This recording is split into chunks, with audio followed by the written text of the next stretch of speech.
Welcome to What to Do When, a podcast from real lawyers with real perspective, where we explore a variety of legal issues and scenarios. Each week, we focus on a new topic and discuss what to do when and if any of these legal scenarios ever happen to you or a loved one. With over 40 years of combined legal experience, our hosts offer their unique perspectives and insights on a range of real-life legal situations.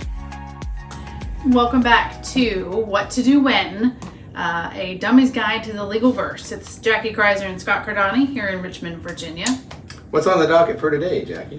What to do when there's adultery. Ooh, that's a scary topic. That's a scary subject. Wow, I had a little trouble saying that. It is a scary subject, and it doesn't matter. We're really going to address today both, right? Whether it's the person calling us who says, oh no, my spouse is cheating, what do I do next? Or you're the person who's been caught cheating, because let's be realistic. We get the calls from both sides, right? Yes, we do. And quite frankly, adultery is one of those ones in the code that we know is kind of gets you to court automatically. You don't have to have a waiting period. So it's a fault-based grounds for divorce. So it's a really important one, but it's also one, and I think the reason they have it that way is it's usually a big issue, and it really smashes the trust in a relationship pretty quickly, and sometimes those can be healed, and we always advocate for that healing, but sometimes it just can't get around it. Well, and so in order to allege, to accuse someone in a pleading or in the document, the divorce document that you file with court, what do you have to allege at least to survive what we would refer to as a demur, or survive a cross pleading saying that there wasn't sufficient allegations for adultery? Well, and this is big. There's case law on it, but Virginia is a pleading state, which means really it's a notice state, which means you really only have to give notice. You don't have to get into real detail. But then there's a case law out there that says you got to kind of give some meat to that. So when you're doing these things, and when we're doing this, we kind of have to put it in a time context. Mm-hmm. Right. Is the big one. So when did the adultery happen? It's for us, especially if we're defending. So we're saying, my husband committed adultery at the beginning of December. It doesn't have to necessarily be December 1st, right? Sure. The date, I don't think the date is necessarily has to be specific, but the court wants to also say, and I think to survive a demur, you'd have to also say with whom, mm-hmm. and where. And where. And and with whom can be a little funky too, because sometimes you might only know it was Susie at his office. Or maybe you don't know the name at all. Yeah. So as much distinction as we can get to plead that, we just need to be, sometimes, I remember one time I just described it by the person, the attributes, the person, what we knew about them. Well, and Scott, how have you guided your clients in how to gather the information that we need in order to file on adultery? Well, the simplest way, but probably the most expensive way, is to hire a personal investigator, or private investigator, personal investigator. That is probably the cleanest, most efficient way. They have ways to skip trace phones and do all kinds of stuff to get information that we don't have readily available. So quite frankly, you're going to pay a fee for that, but sure, that's probably the cleanest way to get information. So if you, and I tell people, if you have a suspicion, you really think that your spouse is cheating, not coming home at night and staying with someone else, whatever the case may be, I first tell them not to follow them. That's a no-no. That's going to catch you a charge. You mean you can't put a tracker in their car? You could, but you may end up catching charges for other things. So, well, and we can talk about stalking and what rises to the level of stalking, even in a situation like this in another podcast, but it's really important that you not put yourself in that position, or a family member or a friend. Different story now, right? If your friend calls you up and says, I saw Johnny at, the liquor store, and he was getting out of some girl's car and they were hugging and kissing. Like, that's different. She didn't maybe follow Johnny, right? But then if she then pursued them, it just gets messy. So it's important to call an attorney or a private investigator. We have a short list. We like to use Morse Investigation Services, and some others, but we partner with a lot of different companies that help us figure out whether the person is in fact committing adultery. And it's important to pick a legal team that's going to have a reliable private investigator and reliable, say, forensics. Sometimes we need to use the forensics. This is the big issue that people don't really get. And this is horrific, and I understand it from both sides. But you could literally catch your spouse in a hotel room naked, and there's another girl in the shower naked, but you haven't to the level that's a slam dunk proven adultery, even though that seems like I got him red-handed. Right. So the code is very clear. This case law is very clear. It's the act of sex, really, that's the adultery. Right. Obviously, there's circumstantial evidence, which we show is all the things that happened around that. But Jackie and I have both had cases where we believed in our early career it was a slam dunk adultery just based on the circumstantial evidence, and the court would be like, I don't know if I have adultery or not. So that's why it's so important to hire an investigator, a private investigator, or get some help in this, because we think we know because he came home with Mary's lipstick on his lapel. It's like a Carrie Underwood song. Yeah, and so, and it's honestly not enough. So you have to do, there's a process that we have to go through. But the bottom line is this too, and this is the other thing about adultery, and Jackie, I'll let you talk about this. What does it matter anymore in the court's eyes? Mm-hmm. Well, that's a really good question. And so importantly, just backing up 2 steps, there is a case here in Virginia that's not that old where there was a private investigator and followed this couple to a hotel, and the couple stayed in the hotel overnight, and then they came out together the next day, something like that. And when they were in court, the explanation was, well, we slept in different beds. And that wasn't enough for adultery per se, right? So they have to be able to, and you can't take a picture of people having sex. That's against the law too. Even a private investigator can't do that. But it has to be more than just, they were friends, neighbors, pals, and for whatever reason we're in a hotel together. There is more evidence that's necessary than that, because that's what really leads to where it matters. Did your spouse spend money on trips, on gifts? How much of the marital estate was spent on this person? Which it's not always about money, but that's an important piece of the divorce process, because we're looking at equitable distribution. I had a case where the guy bought this woman a few $100,000 worth of horses and horse tack and a barn, and that made a big difference. We didn't go to court. You might imagine why not, right? We didn't have to go to court. We were able to settle that. But it sometimes makes a difference, and it sometimes doesn't. It does when there's been a huge impact on the marital estate from a financial standpoint. And quite frankly, even when there's been a huge emotional toll, which adultery is betrayal, and there's an emotional toll. But the bigger question, what I've seen, is that when when the adultery is connected to the marital estate as far as finances are concerned, that's when it really matters more than it does otherwise. It's very true. I mean, they're looking, because we're splitting, and the idea is you had a marriage for so long, and whatever you built in that marriage is kind of split 50-50, and then we're looking for factors that create a different split. So if you're the one who was committing adultery versus the one who was not committing adultery, how does that play out? And the easiest way to show that is, well, he was spending money on something outside of the family. So they were stealing. Not only was he stealing affection, he was stealing money basically from the family. So it's really a really important kind of concept to wrap your mind around.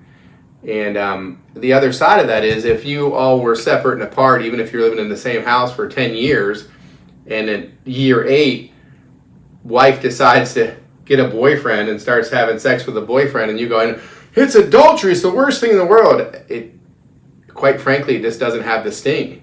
It doesn't. It's true, and I've been successful with post-separation adultery being the grounds for divorce. And post-separation adultery is exactly what it sounds like. The parties had separated, either living in the same house or not, and one spouse or the other engaged in sexual relationship with another person. And that is still adultery in Virginia.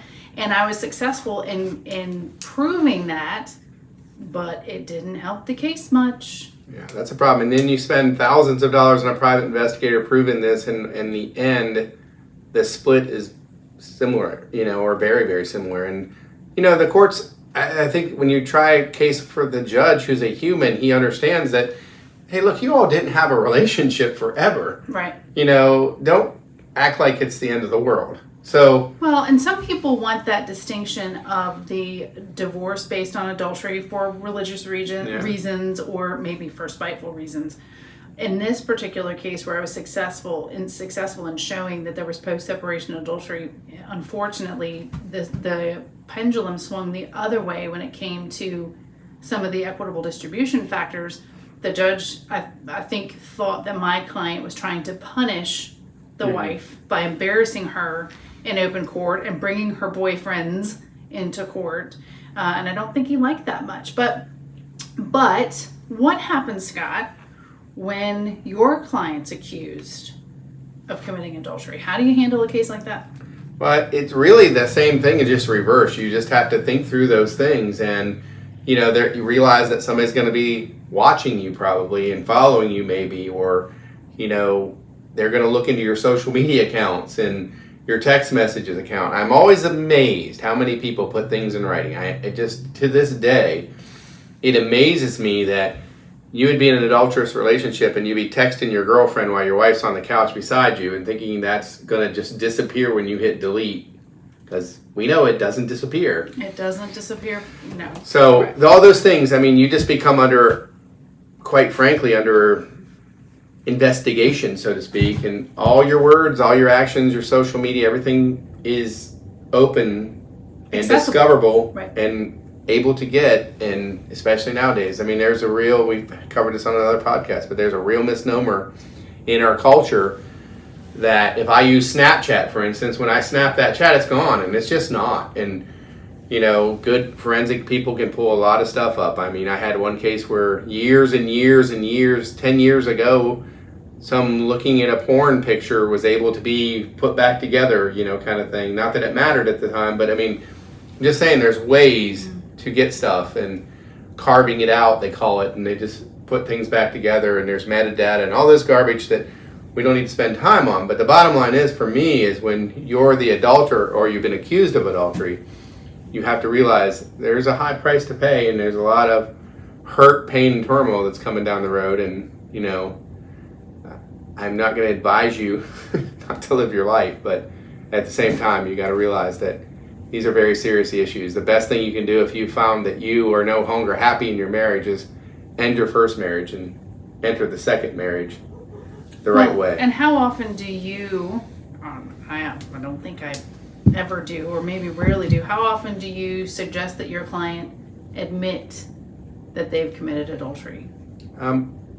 I did in one case. I think it was appropriate, and it was more of a post-separation adultery kind of thing. Okay. But so there's still crime on the books. Right, it's still a misdemeanor, right? It's still a crime, but so you can always plead the fifth, which is what we always tell our clients to do, is your right not to incriminate yourself. So you don't have same thing we talk about in our criminal law cases. You don't have to tell your story. You don't have to give the information. So you can say, I plead the fifth, and that keeps the conversation down. You don't have to admit that you did anything wrong, and you never should, really. Well, but asserting that Fifth Amendment privilege is really key, and a skilled attorney is going to be able to tell you when and how, yes, versus an unskilled or maybe lazy attorney who forgets how to assert that privilege. It is a difference and a distinction, because when you assert that privilege, you don't get to, it's not the hokey pokey. You can't be in and out a little bit. That's exactly right. I was going to say that. Right, you either assert it or you don't. And I actually called an attorney out not long ago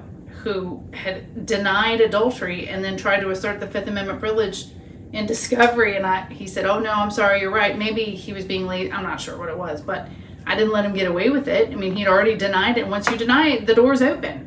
Right? You have to assert it from the beginning, but you need to talk to an attorney who knows the ins and outs of how to assert that Fifth Amendment privilege. But what is the case law now about asserting your Fifth Amendment privilege? Let's say you found an attorney like us here at Critzer Cardani, and you've asserted your Fifth Amendment privilege successfully. what is a judge allowed to interpret based on that assertion? I guess he's allowed to interpret some things, isn't he?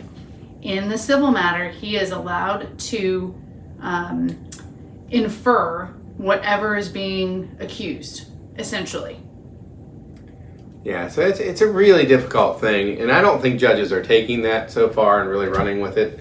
They kind of have historically stayed on the fact that if you don't prove it, you don't prove it. But that's out there, and that's a big problem. So, and even like Jackie said, in your Fifth Amendment asserting it, it's not like I did this, and this, but I didn't sleep with her. That's not asserting your Fifth Amendment privilege. Absolutely. So you really need help. You really need somebody involved with your case if you're being accused of adultery. And the worst one is when you haven't committed adultery and you're being accused of it, which happens quite often. We see it just a ton. You know, just because you're accused of it doesn't mean you're guilty, and you shouldn't have to pay a price just because somebody wants to get in court quicker or whatever. And that's often used as a tool against people. So, you know, again, don't put yourself in compromised positions. Don't flirt with a lady down the street and do stupid stuff. You know, if you're unhappy in your marriage, my suggestion is you deal with that unhappiness. Hopefully you'll go to a counselor and try to work it out. But, you know, the worst thing you can do is work it out with your next door neighbor. Or anyone else for that matter. Or anyone else for that matter. Last thing, what about the boyfriend or girlfriend, right? So you've got your spouse, and let's say we represent the person who's accusing the husband of cheating. Mm-hmm. At what point do you ever, or have you ever, gone after the girlfriend or the person that they were cheating with? Have you ever tried to depose them? Or that happens all the time. I mean, I just had one recently in the deposition of the girlfriend or whatever. And that can be problematic in itself because she's going to have to hire her own lawyer. We can't advise her what to say or what not to say. So it becomes a big cabal that way. And, you know, she may want to admit it. She may like that she's in an adulterous relationship with you. And that happens a lot where people, I don't know if jealousy is the right word, but it's some kind of weird thing. And I've seen many times the witness being deposed, you get blindsided by, yes, we had sex. We had sex on Monday and Tuesday and Wednesday and Thursday. And you're sitting there like, I guess our Fifth Amendment privilege just went out the door. So, you know, those are all problems. You don't really know, but they're definitely almost always going to be deposed or brought to court or something. But they're accessible, I think, is the main thing, right? They're accessible. They can be subpoenaed to court. They can be subpoenaed to a deposition. And I've defended a paramour before in a deposition, and I think a lot of us have. But just keep in mind that your partner or partners that you are having an affair with or affairs with can be reached by proper process. So, and that can create some really uncomfortable situations, to say the least. For sure. Scott, our 3 takeaways today on the subject of adultery. Well, I think number 1 is you need to get with an attorney as soon as you're being accused or you believe that your spouse is having an affair. First things first, you need to get somebody who can help you, walk you through the beginning process, help take out the emotion of it and figure out what you need to do next and what's your steps. And maybe that's hiring a private investigator, maybe it's not. So what would be your second one, Jackie? The second one is when and why does it matter? And really seeking the right counsel to tell you when and why it does matter. And sometimes it doesn't matter from a legal perspective, it matters to a personal perspective. And sometimes the people want to spend the money on that. That's okay, as long as your attorney is being forthright with you and telling you that your goals of just exposing this person may be the only thing you get and not a financial gain at the end of the divorce. And I think the last one is how and when and what to do as far as your Fifth Amendment privilege. You know, how to exercise that, what to do, when. But again, I highly advise getting legal advice because each one of those situations, you know, what we believe here at Critzer Cardani is we want to craft that unique position for you because every case that walks in, even though it's another adultery case, there are facts and circumstances and everything like that that makes your case unique. And you need somebody who's going to listen to your situation so you can get the best legal advice possible. Absolutely. Well, that wraps our docket for today. Thanks for tuning in. Be sure and find us and subscribe to us on your however you listen or watch your podcasts. Thank you. We hope you've enjoyed this episode of What to Do When. For more episodes, be sure to subscribe to our podcast, and we encourage you to check our archives to listen to previous topics. Tune in next week for a new episode and some fresh perspective from Critzer Cardani.